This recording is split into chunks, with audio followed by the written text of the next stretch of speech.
otamo governors momiyo koro riwruoge mag jochiw thieth bende osebedo ka ywak no winjo bed ni koro igolo sekta mar thieth e lwet counties mondo duokgi e lwet sirikal mamalo, nikech bende wachore ni KEMSA sani ok nyal tero yedhe e ute thieth kaluwore ni gin bende sirikal nitiere kod gowi mar 8 billion ma sirikal o KEMSA matende ni KEMSA bende nitiere kod gowi mar suppliers ok nyal kelo yath ne KEMSA ok nyal tero yedhe e ute thieth mago mag piny owacho mayudore e counties mopogore opogore. Sekta mar thieth mano mi counties ni bende governors tae e yo makare mowinjo bed ni duoko ne sirikal mamalo. Mokwongo monde Cynthia. Koro katieko bana gima nawacho ni let us not kik wakaw wach mar shani ni nokelnwa godo mondo sirikal otem ni odhi tiyo koso ok dhi tiyo. Ing'e ni wach mar health en gimoro moko winjo waginene watug godo. Wach mar health,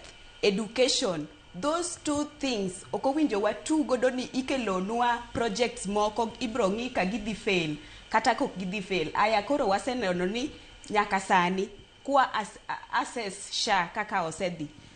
Hospitals mang'eny ok ti, SHA ok tiye.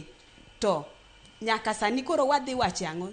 The verdict is SHA is not working. To in korka kori ka waweyo kata wechego mago mag SHA nikech SHA to koro en mano mar sirikal mamalo, to wachni mano mar thieth winjo bed ni pod iweye e lwet counties kose ber kiduoke sirikal mamalo. Cynthia kapok wadhi Hillary.